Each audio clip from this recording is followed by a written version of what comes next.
Number 3, सनातनी वो है जो कभी जीव हिंसा ना करे। मांस को छूना व खाना हिंदुत्व के खिलाफ है। एक असली सनातनी, एक असली हिंदू, एक असली इंसान वो है जो कभी जीव हिंसा नहीं करता। मांस खाना तो दूर, मांस को छूता भी नहीं, उसको कहते हैं एक असली सनातनी। अपने पूर्वजों का इतिहास उठा के देख लो। आप हिंदू राष्ट्र बनाओगे देश को, उससे पहले हिंदू बनो। हिंदू, ये हिंदू की डेफिनेशन आज संत रामपाल जी भगवान ने आके बताई है, उस परमेश्वर ने आके बताई है कि हिंदू कौन है, मुसलमान कौन है। ये सभी पे लागू है नियम। ये जितने भी नियम आपको जो बताए जाएंगे, जो पॉइंट, अगर एक मुसलमान के अंदर नहीं है तो वो मुसलमान नहीं है, उसका धर्म मुसलमान नहीं है। अगर एक जैनी के अंदर नहीं है ये गुण तो वो जैनी नहीं है, उसका धर्म जैन नहीं है, वो इंसान नहीं है, इंसान के रूप में शैतान है। जो इन सभी अवगुणों से युक्त है। तो एक असली सनातनी, एक असली हिंदू, एक असली इंसान वो है जो कभी जीव हिंसा नहीं करता। बताइए, यहां तो सरकार ने बूचड़ खाने खुलवा रखे हैं, और हिंदुस्तान में जितने भी बूचड़ खाने हैं, अगर आप लिस्ट निकाल के देखोगे कि उनके मालिक कौन है, हिंदू।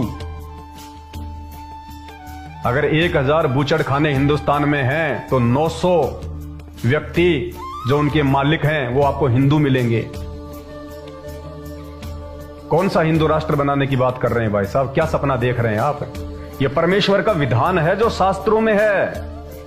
इस विधान को लागू किए बिना आप इस देश को ना तो विश्व गुरु बना सकते, ना आप इस देश को आप सनातनी संस्कृति की तरफ वापस लेके जा सकते, और ना आप इस देश को हिंदू राष्ट्र बना सकते। तो यहां तो सरकारों ने बूचड़ खाने खुलवा रखे हैं, कत्ल खाने खुलवा रखे हैं। जगह जगह आपको मीट की दुकानें मिलेंगी, पशु काटे जाते हैं, रोडों पे पक्षी काटे जाते हैं, और खाने वाले कौन? हम हिंदू, मुसलमान, जैनी, बौद्ध, जो अपने आप को सबसे ज्यादा पाक और पवित्र बताते हैं। मुसलमान कहता मेरा धर्म सबसे पाक है, हिंदू कहता मेरा धर्म सबसे पवित्र है, जैनी कहते हैं हम तो लहसुन भी नहीं खाते, और शाम के समय फिर वो बकरे खाते हैं, मुर्गे खाते हैं। ब्राह्मण, मैं तो सर्वश्रेष्ठ जाति में पैदा हुआ हूं, मैं तो ब्रह्मा जी का वंशज हूं, ब्राह्मण कुल में, और रात्रि के समय बकरे की टांग खाता है, मुर्गे की टांग खाता है, ब्राह्मण है। अभी तक तो ब्राह्मण की परिभाषा का भी नहीं पता कि ब्राह्मण कौन होता है। उस परिभाषा को भी संत रामपाल जी ने आके बताया कि ब्राह्मण वो ही जो ब्रह्म पहचाने, जो ब्रह्म को पहचानता है, जो सृष्टि के उत्पत्तिकर्ता को पहचानता है, जो परमेश्वर को पहचानता है, और पहचानने के बाद में जो उस परमेश्वर के नियमों पे चलता है, जो इन सभी नियमों को फॉलो करेगा, वो है एक असली ब्राह्मण। जाति से कोई ब्राह्मण नहीं है, ये जातियां भगवान ने नहीं बनाई। अगर भगवान ने जाति बनाई है तो बता दीजिए, त्रेता युग में श्री रामचंद्र जी की क्या जाति थी? क्या जाति थी श्री रामचंद्र जी की? जाट थे, यादव थे, ब्राह्मण थे, ठाकुर थे, राजपूत थे, क्या थे? क्योंकि त्रेता युग में जाति थी ही नहीं। ये जातियां तो द्वापर युग के लास्ट में शुरू हुई हैं, श्री कृष्ण जी के समय में। उससे पहले कोई जाति थी ही नहीं। तो मांस खाने वाले भारत को हिंदू राष्ट्र बनाएंगे? कभी नहीं बन सकता। और आप लोग मांस क्यों नहीं खाओगे भाई? पता आप लोगों ने मांस खाना क्यों शुरू किया है? क्योंकि हमारे भगवानों ने आदेश दे रखा है। जिनको आप भगवान मानते हैं ना, श्री विष्णु जी को, और श्री विष्णु जी के अवतार श्री रामचंद्र जी, श्री कृष्ण जी, तीनों एक ही हैं। तो विष्णु भगवान ने मांस खाने का आदेश विष्णु पुराण में दे रखा है। अब आप कहेंगे ये क्या बात बोल रहे हो आप? भगवान विष्णु और मांस खाने का आदेश दे रहे हैं? जी हां, मैं बार बार अपने वीडियो में कहता हूं, अगर आप हिंदू धर्म से हैं या मुसलमान धर्म से हैं, जैन धर्म से हैं या फिर बौद्ध धर्म से हैं या फिर सिख और ईसाई धर्म से हैं, जब तक आप अपने धर्म के शास्त्रों से परिचित नहीं होगे तब तक आप किसी भी भगवान की स्थिति को नहीं जान सकते, किसी भी भगवान के चरित्र को नहीं जान सकते। आप अध्यात्म से सैकड़ों कोस दूर रहोगे। और इसी प्रकार ये नकली संत महंत ढोलक पेटी लेके गली गली गांव गांव में तालियां पीटने वाले ये आपका जीवन बर्बाद करवाते रहेंगे, खुद का तो कर ही रहे हैं। विष्णु पुराण 18 पुराणों में से एक है विष्णु पुराण। वेद व्यास जी के पिताजी थे पाराशर ऋषि जी, जिन्होंने विष्णु पुराण की रचना की। विष्णु पुराण में श्राद्ध के समय आपके जब पूर्वज मरते हैं ना, और जब आप उनका श्राद्ध निकालते हो, हम तो नहीं निकालते क्योंकि हमें तो पूर्ण परमेश्वर सतगुरु रामपाल जी भगवान ने आके सच्चाई बता दी अध्यात्म की, इन श्राद्धों की, इन कर्म और कांडों की जो आज से पहले हमारे पूर्वजों का जीवन बर्बाद कर गए और वर्तमान की पीढ़ी का जीवन बर्बाद कर रहे हैं। ये कर्म कांड, ये ज्ञानहीन नकली धर्मगुरु। तो संत रामपाल जी ने आके सच्चाई बताई। इन्होंने आज ये पुराण दिखाए हैं जनसाधारण को, आम व्यक्ति को। और जब तक आप भी इन शास्त्रों को अपनी आंखों से नहीं देखोगे, इनमें लिखी हुई सच्चाई से परिचित नहीं होगे, आप भी ऐसे धोखा खाते रहोगे, भटकते रहोगे। ये सच्चाई है, पीठ पीछे नहीं बोली जा रही। संत रामपाल जी तो 1994 से इंटरनेशनल टीवी चैनलों पे, साधना टीवी चैनल और श्रद्धा टीवी चैनल, आस्था टीवी चैनल पे दिखा रहे हैं 1994 से। और ये सभी जो हिंदू धर्म के ठेकेदार हैं या जो ये मुसलमान धर्म के ठेकेदार हैं, क्योंकि संत रामपाल जी ने सभी धर्मों को बराबर लिया है। भगवान की नजरों में कोई छोटा बड़ा नहीं होता। पाखंड सभी धर्मों में है, चरम सीमा पे है। मुसलमान धर्म के पैगंबर हजरत मोहम्मद ने कभी मांस नहीं खाया। हजरत मोहम्मद जी कभी भी नमाज पढ़ने के लिए किसी भी मस्जिद में नहीं गए। और आज मुसलमान धर्म में जो पाखंड फैला हुआ है, कोई सीमा नहीं है। आने वाले समय में कुरान शरीफ पे भी वीडियो बना के आपको दिखाए जाएंगे। मुसलमान भाइयों की भी आंखें खोली जाएंगी, क्योंकि मुसलमान धर्म में भी चंद जो धर्मगुरु हैं, क्योंकि आम जनता ज्यादा होती है, धर्मगुरु थोड़े होते हैं। वो काजी, मुल्ला, पीर, वो पैगंबर जिनको खुद कुरान शरीफ की जानकारी नहीं है और पूरे मुसलमान समाज को भ्रमित किए बैठे हैं। वो सच्चाई भी संत रामपाल जी ने अपने सत्संगों में दिखाई है, बताई है, कुरान शरीफ को खोल खोल के। तो आने वाले समय में आपको कुरान शरीफ पे भी वीडियो बना के सच्चाई बताई जाएगी, मुसलमान भाइयों को भी। और भाई, जागना हो तो जाग लेना। ये धर्म भगवान ने नहीं बनाए, ये जातियां भगवान ने नहीं बनाई। भगवान ने तो मां के पेट से सबको जेर में लपेट के भेजा है। बाहर आके ना धो के कोई पंडित बन गया, कोई बनिया बन गया, कोई यादव बन गया, कोई जाट बन गया, कोई ठाकर बन गया। भगवान ने तो सबको मां के पेट से शूद्र पैदा किया, शूद्र। सब के सब जेर में लिपट के, गंदगी में लिपट के बाहर आए हैं। बाहर ना धो के सब अपने आप को पाक पवित्र समझने लग गए। सनातनी वो है जो कभी जीव हिंसा ना करे। यहां बात बात पे लड़ाई, बात बात पे झगड़ा, प्रॉपर्टी को लेके झगड़ा, औरतों को लेके झगड़ा, गर्लफ्रेंड को लेके झगड़ा, पद और पोस्ट को लेके झगड़ा, अध्यक्ष के पद को लेके झगड़ा, सरपंच के पद को लेके झगड़ा, मंत्री पद को लेके झगड़ा, राजनीतिक पार्टियों में झगड़ा। कौन कितने आदमी मरवा देता है कोई पता नहीं, अपने स्वार्थ के लिए, अपनी चेयर बचाने के लिए। यह हिंसा। कैसे हिंदू राष्ट्र बनाओगे इस देश को, इस मनमुटाव के बीच? तो हिंदू वह है जो ना कभी मांस खाए और ना कभी मांस को छुए। और हिंदू समाज में मांस खाना क्यों शुरू हुआ? क्योंकि भगवान विष्णु ने आदेश दे रखा है।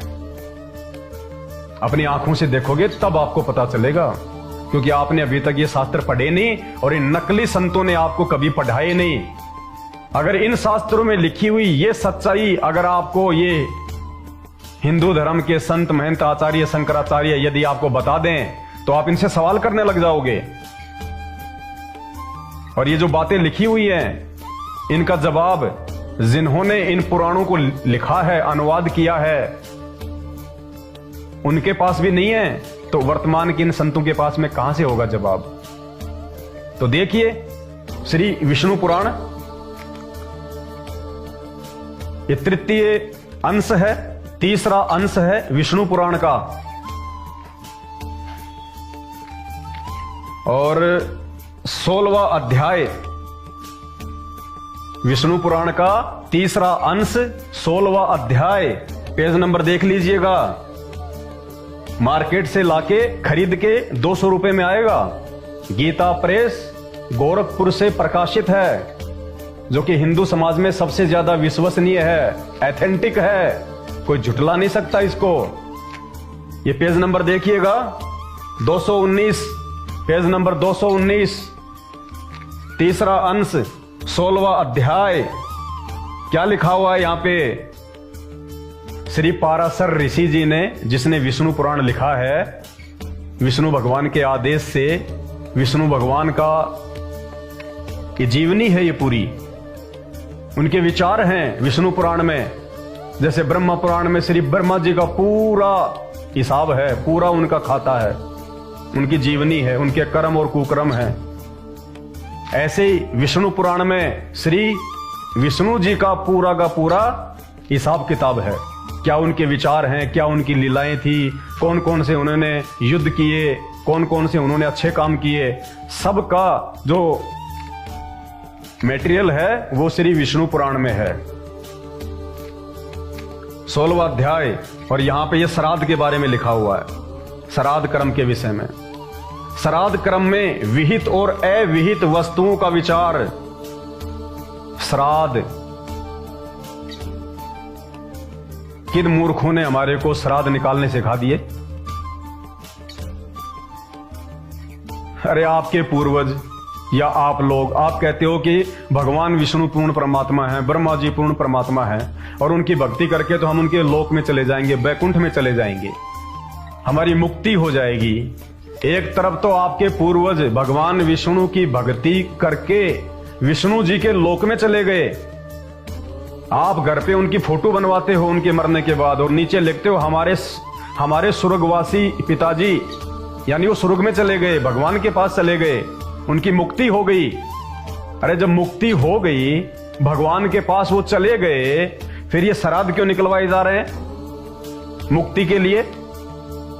जिनकी जीते जी मुक्ति नहीं हुई, तो मरने के बाद श्राद्ध निकालने से कहां से मुक्ति हो जाएगी?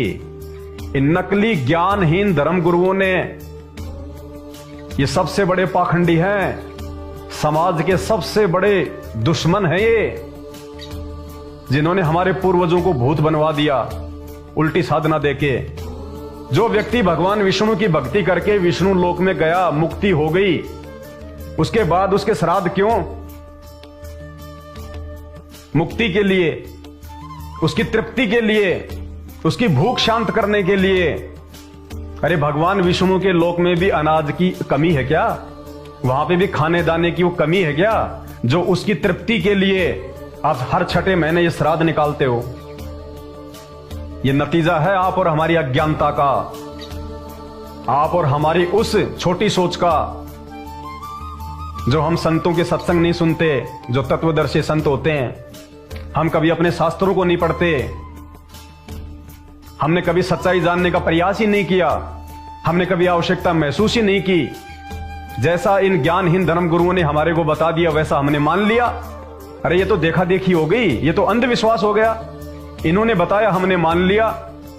ये जो भी कथाएं बताते हैं, क्या आप अपने घर पे आके उनको पढ़ते हो? नहीं।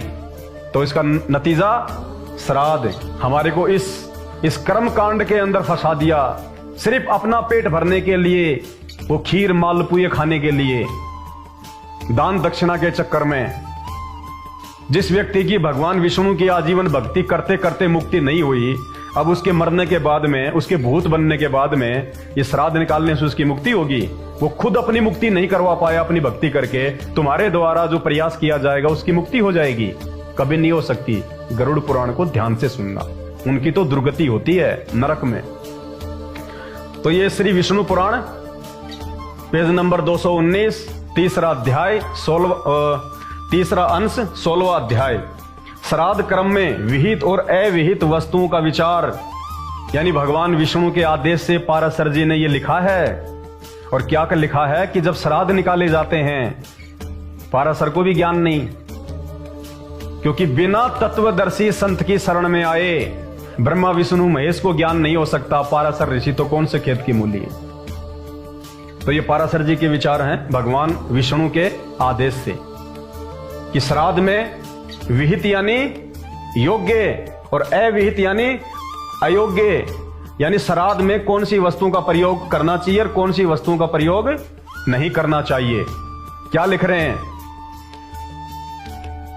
और वो बोले हवि, हवि यानी हवन सामग्री, हवि यानी हवन सामग्री, मत्स्य मछली, सशक खरगोश, इसमें आगे लिखा हुआ हिंदी में भी, कोष्टक में भी, मैंने नहीं लिखा, संत रामपाल जी ने नहीं लिखा है, श्री पाराशर ऋषि जी ने लिखा है हजारों वर्ष पहले मूल संस्कृत में। ये देखिए, ये मूल संस्कृत है इसकी, और श्री जय दयाल गोविंदका जी ने वर्तमान में इसका हिंदी में अनुवाद किया है जैसी ये संस्कृत है। इसमें कोई फेरबदल नहीं हो सकती। कोई ये सोचे कि इनमें कोई मिलावट कर दी होगी, मूल संस्कृत में कहीं कोई मिलावट नहीं है किसी भी धर्म ग्रंथ में। अनुवादकों ने जरूर अपने अपने हिसाब से उनका जो अनुवाद है वो उल्टा सीधा किया है, लेकिन यहां जो अनुवाद जय दयाल गोविंदका जी ने किया है मूल संस्कृत के अनुसार ही किया है, जो बिल्कुल एक्यूरेट है। और वो बोले हवि यानी हवन सामग्री, मत्स्य मछली, सशक खरगोश, नकुल, नेवला, शुकर, सुअर, छाग, ये एक पौधा है। कस्तूरिया हिरण, जिस हिरण की नाभि में कस्तूरी होती, हिरण। कृष्ण मृग, काला हिरण। गौवे, गाय, कौन सी गाय? वन गाय, नील गाय, जो नील गाय होती है ना, जंगल में रहती है, जो खेतों में रहती है, नील गाय। और मेष, मेष यानी भेड़, और भेड़ के मांसों से तथा गौवे यानी गाय के दूध और घी आदि से पितृगण क्रमशः एक एक मास यानी महीना, एक एक महीना अधिक तृप्ति का लाभ करते हैं। ये भगवान विष्णु का आदेश है हम हिंदुओं के लिए, जो अपने आप को हिंदू कहते हैं। श्री पाराशर ऋषि वेदव्यास जी के पूज्य पिताजी ने ये लिखा है। और क्या लिख रहे हैं पाराशर ऋषि जी हिंदू समाज के लिए? हमें क्या आदेश दे रहे हैं हिंदुओं को कि श्राद्ध में अपने पूर्वजों की तृप्ति के लिए तुमने क्या क्या भोजन बनाना चाहिए, क्या क्या बनाना चाहिए? हवन सामग्री, मछली का मांस बनाना चाहिए, सशक खरगोश का मांस बनाना चाहिए, नकुल नेवले का मांस बनाना चाहिए, शुकर सुअर का मांस बनाना चाहिए, छाग ये एक पौधा है इसकी सब्जी बनानी चाहिए, कस्तूरिया हिरण कस्तूरी वाले हिरण का मांस बनाना चाहिए, कृष्ण मृग जो काला हिरण होता है उसका मांस बनाना चाहिए, गौवे वन गाय नील गाय का मांस बनाना चाहिए रोज का, और भेड़ के मांसों से तथा गव्वे और गाय के दूध और घी आदि से। ये दूध और घी इन्होंने मिलावट की है यहाँ पे, इसका भेद संत रामपाल जी ने बताया है। ये जो जय दयाल जो गोविंदका जी हैं जिन्होंने इसका अनुवाद किया है, मूल संस्कृत में कहीं भी दूध और घी नहीं है। ये कोष्टक में इन्होंने लिखा है दूध और घी, अलग से लिखा है इन्होंने कोष्टक में दूध और घी।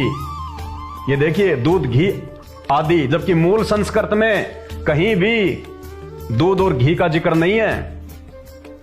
गव्वेन ये लिखा हुआ गव्वेन, लेकिन जय दयाल गोविंदका जी ने देखा कि ये तो हिंदू समाज में मेरा विरोध हो जाएगा, लोग उल्टा सीधा सोचेंगे, हिंदू धर्म के बारे में पता नहीं लोग क्या बोलने लग जाएंगे।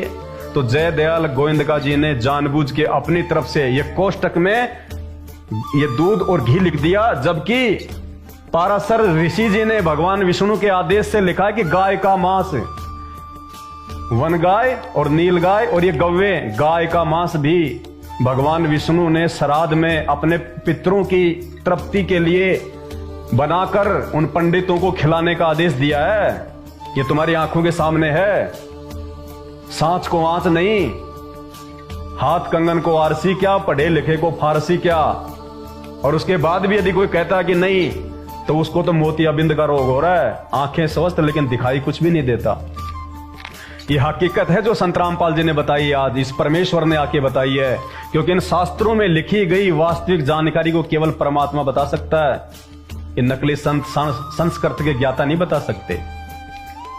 तो क्या कह रहे हैं?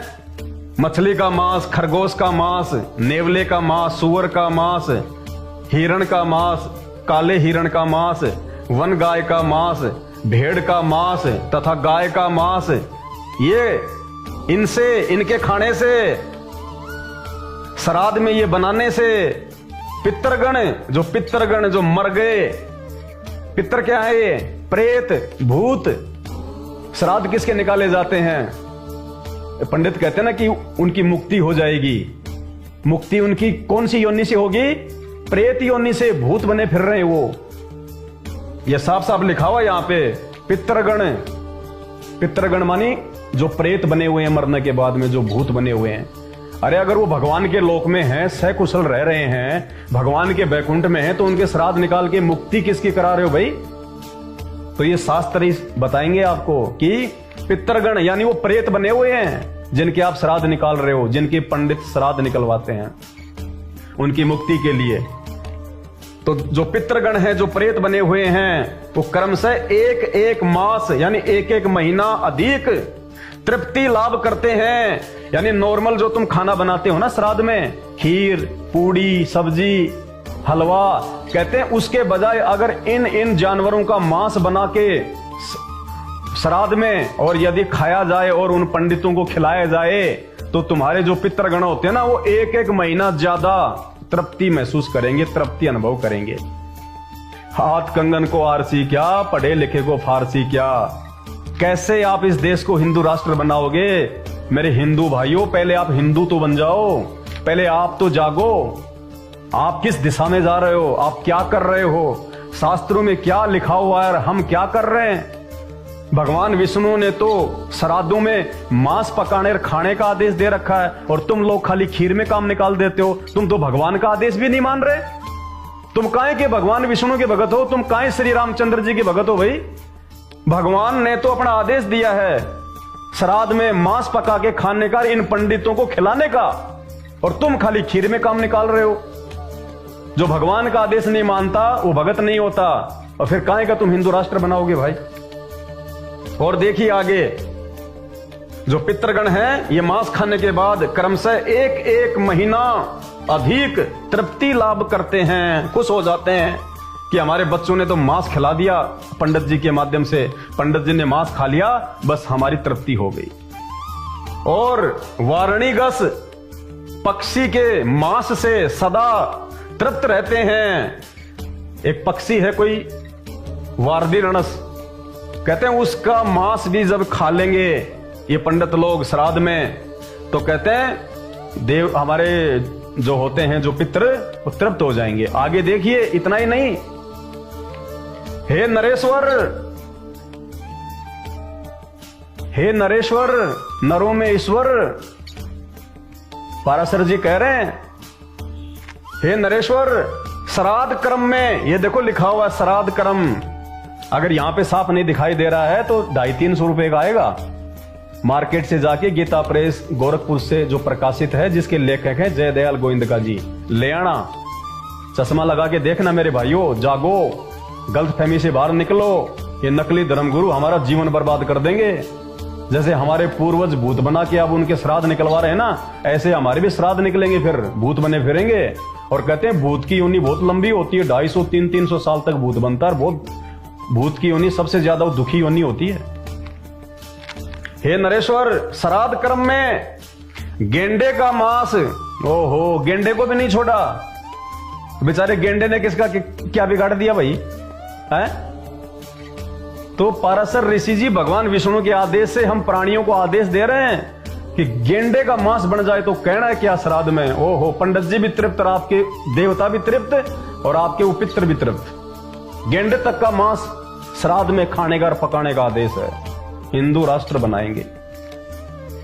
हे नरेश्वर, श्राद्ध कर्म में गेंडे का मांस, काल साक, ये जल के अंदर पैदा होने वाला एक पौधा है काल साक, और मधु के दो अर्थ होते हैं, एक होता है शराब, एक होता है शहद। लेखक ने यहां पे शहद लिख दिया ताकि हिंदू समाज में कोई मेरी बेइज्जती ना करे, कोई मुझे उल्टा सीधा ना बोले। जबकि मधु का, अरे जहां मांस खाने का आदेश है तो क्या मधु पीने का आदेश नहीं होगा, शराब पीने का आदेश नहीं होगा? ये आपकी आंखों के सामने है, अगर आंखें आपकी खुल जाएं तो। ये सारे का सारा जो वृत्तांत है, सारा का सारा जो ज्ञान है, संत रामपाल जी ने ये सारा बता के और दिखा के तो समाज की आंखें खोली हैं, हमारे जैसे लोगों की आंखें खोली हैं। ये पढ़ाई लिखाई का यही तो एकमात्र फायदा है। अरे आज से 100 साल पहले पढ़ाई लिखाई नहीं थी, आम व्यक्ति को पढ़ने का अधिकार भी नहीं था। केवल एक जाति विशेष के लोग, ये ब्राह्मण वर्ग, और ब्राह्मण का मतलब मेरा कोई ये जाति से नहीं है। कहीं जो पंडित जी हैं, जो शर्मा जी हैं, वो सोचे हमारे लिए कह रहा है, नहीं। ब्राह्मण का मतलब होता है जो गुरु पद पे होते हैं, जो गुरु पद पे होते हैं, जो धर्म गुरु होते हैं, उनको कहते हैं ब्राह्मण। वो चाहे चमार जाति से है, वो चाहे यादव जाति से, जो समाज का आध्यात्मिक मार्गदर्शन करता है उसको कहते हैं ब्राह्मण। तो इन ब्राह्मणों ने, इन नकली धर्म गुरुओं ने ये सच्चाई क्यों नहीं बताई भाई भगत समाज को? जब ये विष्णु पुराण की कथा करते हैं तो ये चीज आपको खोल के क्यों नहीं बताते? क्योंकि फिर आप उनसे सवाल करोगे तो उसके पास जवाब नहीं है, क्योंकि इसके लेखक के पास ही जवाब नहीं है। लेखक नीचे अंडरलाइन में क्या लिख रहा है? मधु अत्यंत प्रशस्त और अत्यंत तृप्तिदायक है। आनंद ही आ जाएगा अगर मधु और मिल जाए। अब देखिएगा, जो इसके अनुवादक हैं जयदयाल जी, जिन्होंने विष्णु पुराण का संस्कृत से हिंदी में अनुवाद किया है, जैसा इन श्लोकों में लिखा हुआ है। तो जयदयाल गोविंदका जी ने जब देखा कि यार इसमें तो श्राद्ध में मांस खाने का आदेश है, शराब पीने का आदेश है, गेंडे का मांस पकाने का आदेश है, किसी को छोड़ा ही नहीं, तो भगवान विष्णु ने ये क्यों लिख दिया? तो सर चकरा गया अनुवादकर्ता का, और अनुवादकर्ता को मजबूरी में नीचे लिखना पड़ा। क्या लिख रहे हैं?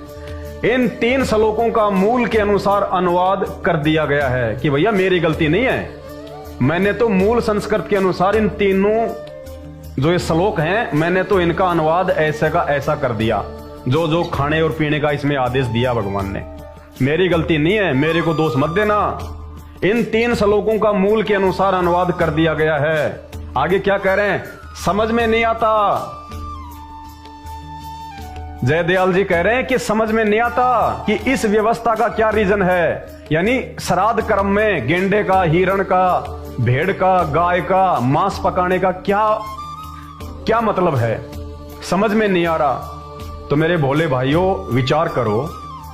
आप जयदयाल गोविंदका, जिन्होंने मूल संस्कृत का हिंदी में अनुवाद किया और जिसकी लाखों करोड़ों कॉपियां समाज में, घर घर में, जिस विष्णु पुराण को जो श्री जयदयाल जी ने अनुवाद करके दिया है, उसके आधार से आजकल ये पंडित लोग टीवी चैनलों पे बैठ बैठ के विष्णु पुराण की कथा करते हैं। अरे जब जयदयाल गोविंदका जी भी चक्कर में पड़ गए, उनकी भी बुद्धि हिल गई, तो इन नकली संतों को, ये टीवी चैनलों पे 10-20 लाख रुपए जनता से हड़पने वालों को कहां से समझ में आ जाएगा इन शास्त्रों का रहस्य? कहां से समझ में आ जाएगा? इसको समझाने के लिए आज धरती पे वो पूर्ण परमात्मा, देवों का देव महादेव, शंकर जी महादेव नहीं है, शंकर जी से ऊपर तो बहुत सारे महादेव हैं। आने वाले दिनों में आपको शिव पुराण से बताएंगे। ये तो बहुत छोटे स्तर के भगवान हैं, इनसे ऊपर तो बहुत हैं। क्योंकि हम तो अपरिचित है ना, शास्त्र तो हम पढ़ते नहीं कभी, और अगर कोई संत पढ़ाता है तो उसको हम लोग पाखंडी कह देते हैं। तो इसका अनुवाद यथार्थ रूप में केवल तत्वदर्शी संत ही कर सकता है। श्री कृष्ण जी ने गीता जी का ज्ञान देते समय महाभारत के युद्ध में, कुरुक्षेत्र के मैदान में, द्वापर युग के अंत में, श्री कृष्ण जी ने अर्जुन जी को क्या कहा कि अर्जुन, मैं जो तुझे आध्यात्मिक की जो बात बता रहा हूं ना, ये सारी बातें, वो कहते हैं मुझे भी पूरा पूरा ज्ञान नहीं है, और अगर तुझे अध्यात्म का पूरा ज्ञान प्राप्त करना है तो तू किसी तत्वदर्शी संत की खोज कर ले। वो तत्वदर्शी संत तुझे अध्यात्म की सही सही जानकारी बताएगा। तो आज इस धरती पे वो तत्वदर्शी संत रामपाल जी भगवान है, जिन्होंने इन सभी 18 पुराणों की, 6 शास्त्रों की, 4 वेदों की, गीता, महाभारत, कुरान, पुराण, बाइबल, 6 शास्त्र और जितने भी संत महंत आचार्य हुए हैं, उन्होंने अपनी भक्ति अनुभव की जो पुस्तकें लिखी हैं, उन सबको निचोड़ के रख दिया। कुछ भी शेष नहीं रहा एक समझदार इंसान के लिए, समझने के लिए। तो संत रामपाल जी के सत्संग सुने बिना, संत रामपाल जी के विचारों को सुने बिना आप अपना मानव जीवन बर्बाद कर जाओगे। 84 लाख योनियों से नहीं बच सकते, फिर आपके भी श्राद्ध निकलने शुरू हो जाएंगे। ये हकीकत है। ना मेरा कोई स्वार्थ है आप लोगों को ये बातें बताने का, जो सत्य बातें, ये प्रमाण आपके सामने है। कोई माई का लाल दुनिया में इनको कोई जो है वो जुठला नहीं सकता।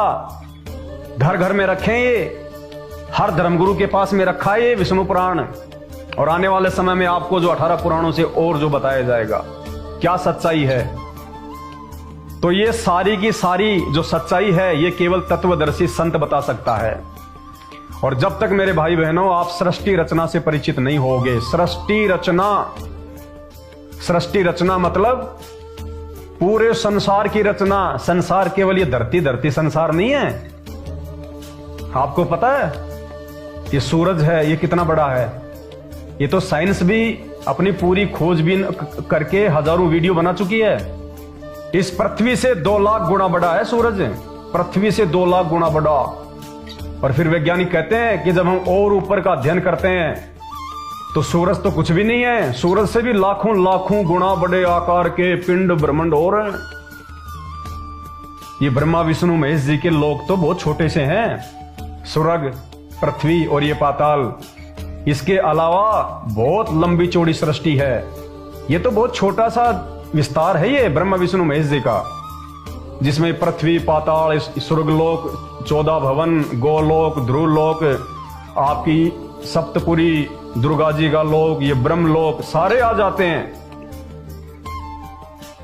जो स्वर्गलोक है ना, जिसमें भगवान विष्णु रहते हैं स्वर्ग में, हमारी जो पृथ्वी है ना, ऐसी 49 करोड़ पृथ्वियां हैं इस पूरे ब्रह्मांड में। अकेले स्वर्ग में 5 करोड़ पृथ्वियां, इससे भी बड़ी बड़ी। अब आप कहोगे यार ये पागल तो नहीं हो गया।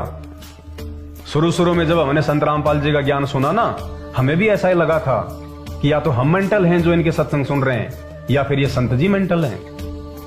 लेकिन जब अपनी आंखों से देखा इन शास्त्रों में, फिर सर पे हाथ मारे कि कहां सो रहे थे हम, कहां कि हम अपने आप को एजुकेटेड कह रहे हैं।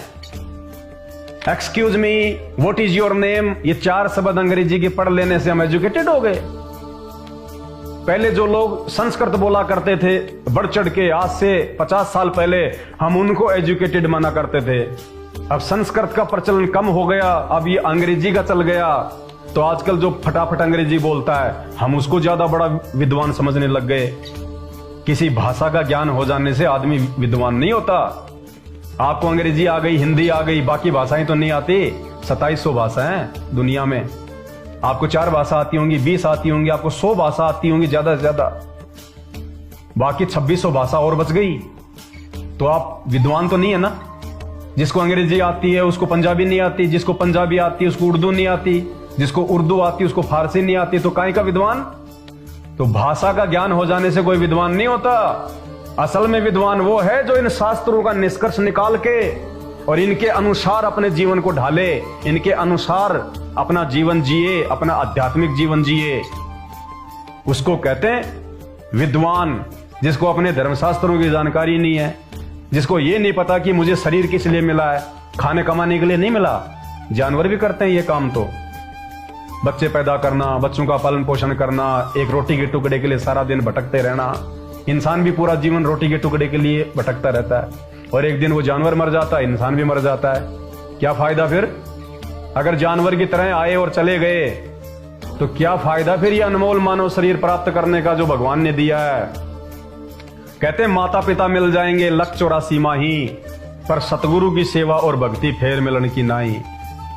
ये माँ बाप तो अगले जन्म में जब सुअर बनेंगे, हम गधे बनेंगे, हम कुत्ते बनेंगे, वहां भी मिल जाएंगे।